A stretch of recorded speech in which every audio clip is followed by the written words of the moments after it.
addiction to either substance or behaviour. My addictive substance was alcohol. My behaviour could be just as addictive: work, relationships, materialism, collecting, looking right, pretending to be all right. Put a lot of energy into an act of being okay, and behind the brave face, well, probably a lot of fear. But the problem is, when we've lived with a condition for a long, long time, we don't even recognise it anymore, and we just live with overcoming it. And for me, fear was a great starting point in life. Fear of life, not feeling good enough, or feeling less than other people, not quite understanding what the plot was about living in the day. So why? And simply because I learned about fear early on. Fear of what other people thought. And as time went by, what did I find? A drink would take the edge off, help me feel convivial, part of, included, accessing feelings which seemed to be suppressed. So alcohol for me did the trick. It made me able to function, I thought, as I ought to be, rather than maybe finding out how to function and be me. It's quite a distinction, actually, because we are driven often by what we think people think, rather than feeling what we feel. And the difference is, if we're always trying to live up to another person's standard of who we think we ought to be, we're never going to get there, because we're driven to perfection. And it's all about love. Behind all of this is wanting to be loved, being able to love back and be useful. So we are driven by the right motives, if you like, to be included, to be loved, to be part of, and to have those things which we think we ought to have. But, and the big but is, there's an awful lot of work to do. So if we try and take shortcuts with our feelings and emotions and learning how to develop our own personality and life, the shortcut being, in my case, alcohol, for conviviality and inclusion, I don't know how to do it in recovery, and it's taken an awful long time to understand that I need to learn every element of life on a daily basis, and that is the true way to grow and develop as a spiritual human being. So what is spiritual? Well, it's simply living in the moment of now for me, the ability to cope with what is happening around me, to be aware in a sober way or in a sober frame of mind and experience life. So what's the difference now? 35 years of drinking, taking the edge off, suppressing feelings, being motivated to be successful as I thought I ought to be, putting on a brave face in front for the rest of the world. Well, it was exhausting, and I was tired out by it. And I went to a meeting of a fellowship which I belonged to, Alcoholics Anonymous, last night, and that was pretty much the message I was receiving from other people as well. So with this similarity of being driven to drink, to become dependent and then addicted, it left us in a place of abject misery, broken down, at a rock bottom maybe, and at a place where we found we needed help to get out of the predicament. And if we're lucky, we get to that place of understanding we are in a place of rock bottom, we cannot do it on our own, and we need some help. So for me, I was very lucky. I was kept alive long enough by family, friends and community that I got to AA. And I was a very reluctant student, and sometimes even today I can be reluctant about the truth of now, what is happening around me and what is acceptable. And there's a big difference between what is acceptable to me and acceptance sometimes, because what is acceptable to me is perfection. Still, it flutters in and flutters out from time to time. But you know, the real answer is to make progress and not perfection. So for me these days, in recovery, one day at a time, just one day, it's the best time frame ever given to me to live and to make use of my time and utilise and understand my emotions, what is possible, what is not possible, and how to go about living in the moment. So fellowship is integral to my recovery and sobriety, and it's been some years now, but what I know more than anything is, whether we're one day sober, 1 week, 1 month, 1 year, or decades, we all face the same situation on a daily basis, that we need to start with the expectations as low as possible to let the world in, because if we expect something to be the way we want it to be, it's hardly likely to happen. It's more likely that if we set the expectations low and open our eyes to the world and what is happening, our choices are probably quite limitless in terms of possibilities. Doesn't mean they're going to become realities, but the possibilities are far greater with us open overhead. And I'm glad to be here today. So, how does fellowship help me? Well, I'll share the AA preamble or statement of intent, and then one of the readings from the daily reflections. And the statement of intent goes like this: AA preamble, shared at every meeting. Alcoholics Anonymous is a fellowship of men and women who share their experience, strength and hope with each other, that they may solve their common problem and help others to recover from alcoholism. The only requirement for membership is a desire to stop drinking. There are no dues or fees for AA membership.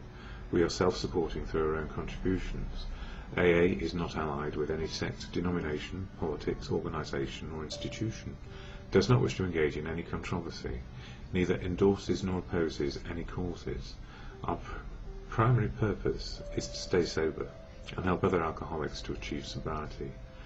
And two sentences there always stick out. The only requirement for membership is a desire to stop drinking.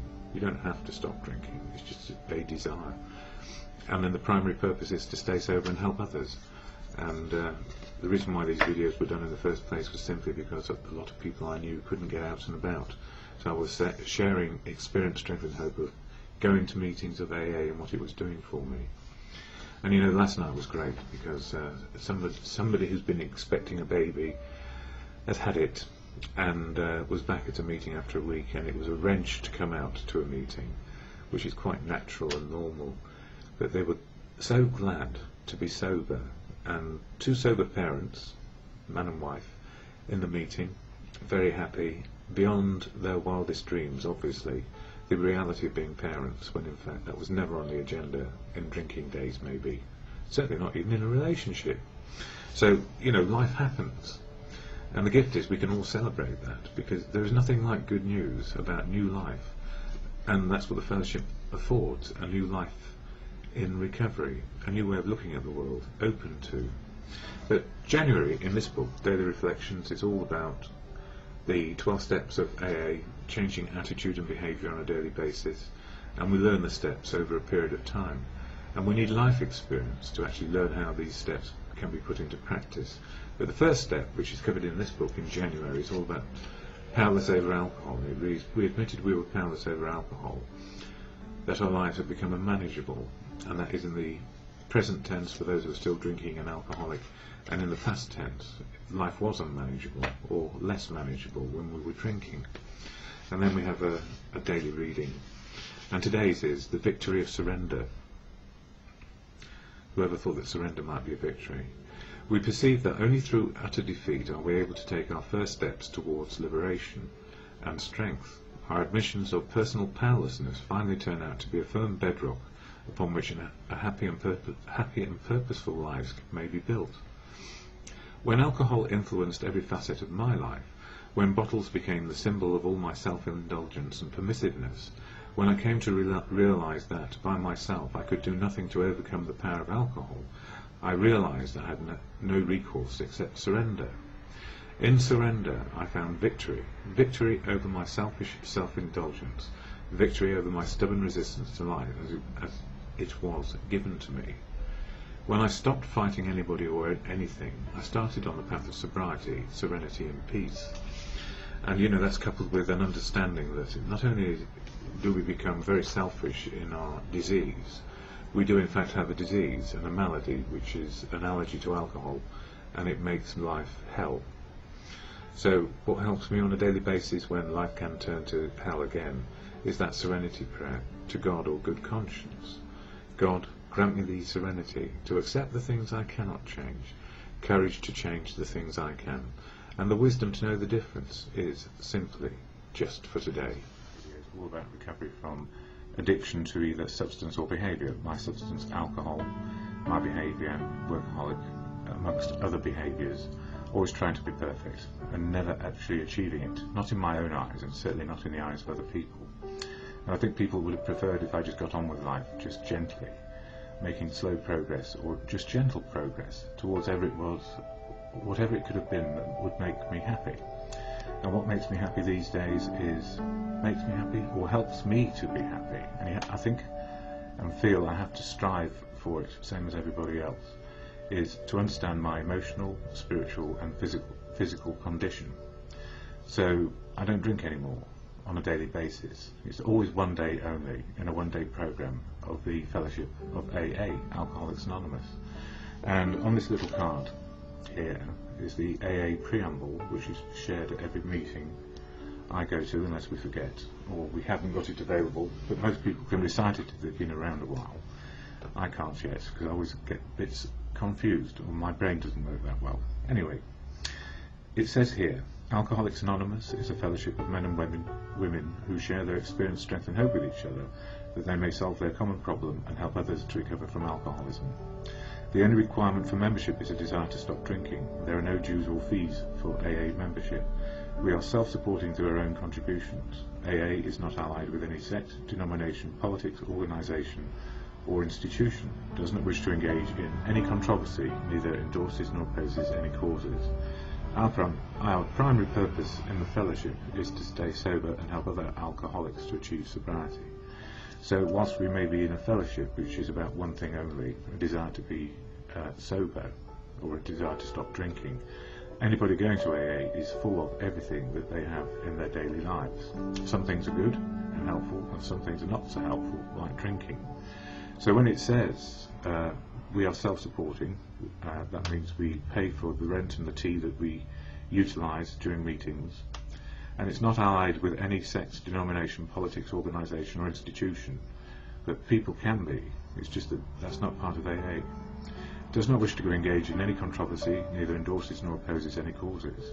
People support anything that is right for them to support and be a part of, and simply AA is not interested in that. It's a fellowship for one purpose, and that's to be sober. And then the rest follows. So why am I saying this again? I think it's because it settles me down. It reminds me what the fellowship can and cannot do. It cannot turn me into a firebrand for something else, but it can actually make sure that I'm sober. So if I want to be a firebrand in something else and support a cause or a political organisation or whatever it might happen to be, just supporting family or supporting community or doing service or being a part of, sobriety gives me that opportunity, because believe you me, in the addiction phase of anybody's drinking or drugging or behaviour, it's the obsession to keep on doing what we do, no matter how much we know it's against our well-being. We cannot stop. And why is that? Well, simply because once we're addicted to something, it's like the word says, we are addicted. We need it and want it to be part of our lives because we believe and cannot stop doing something which is harmful. So how on earth do we actually get from one day being an addict or alcoholic in what's the word? I've lost my words. Practicing the addiction, to being in recovery where we don't do it anymore? And the simple answer is we have to work hard to find out what we know sobriety can be, and then work out how we have a toolkit at our disposal to do something to keep us sober one day only. So there is literature available, and it helps me understand how the fellowship works, and it helps me understand how to live soberly. And there are inspirational readings, if you like, in the fellowship, and the Daily Reflections, which is an AA book, gives us a one-page set of suggestions, if you like, or something to keep us on the straight and narrow, because it is a very straight and narrow program. If we fall off the wagon, we have to start again. So January 6th, it says, the victory of surrender. We perceive that only through utter defeat are we able to take our first steps towards liberation and strength. Our admissions of personal powerlessness finally turn out to be firm bedrock upon which happy and purposeful lives can be built, or may be built. And that powerlessness is in the first step, and it reads, we admitted we were powerless over alcohol, and that our lives had become unmanageable. So there's two parts to that, the powerless over alcohol and life is unmanageable. So in the process of understanding that first step, where we have to give up and say to ourselves, yes, we are powerless, it's the surrender in there, which is about admitting it and then accepting it.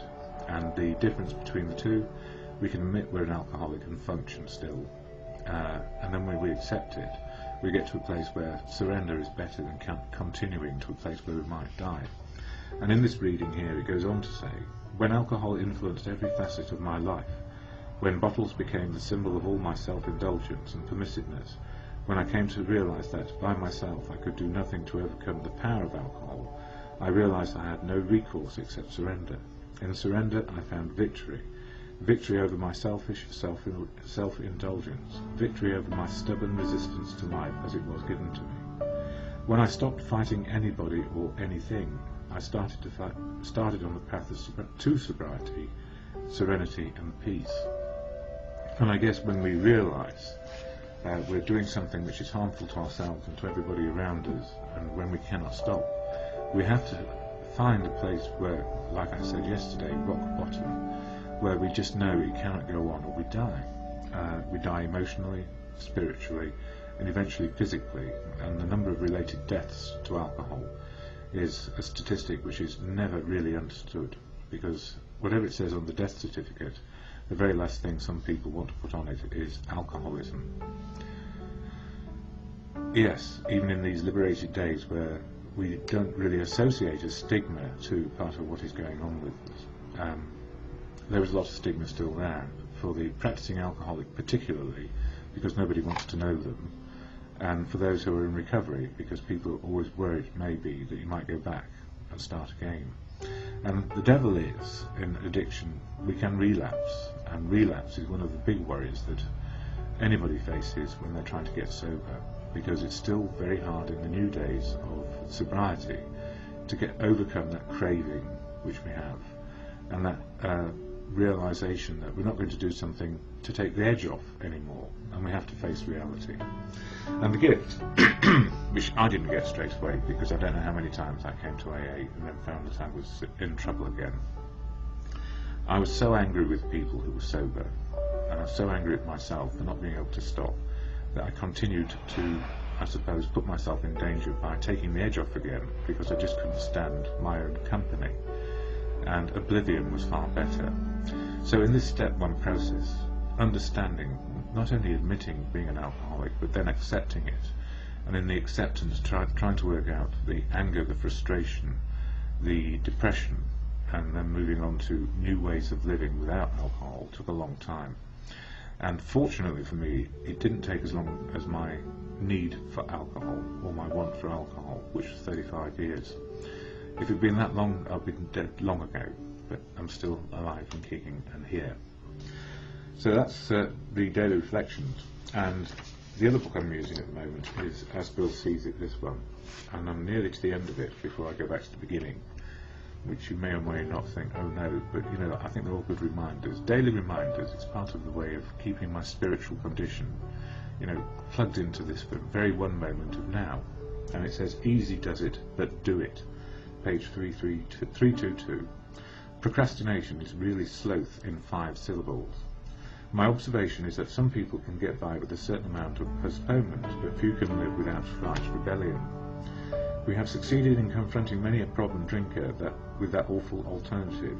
This we AAs do, or we die. Once this much is firmly in his mind, more drinking only turns the coil tighter.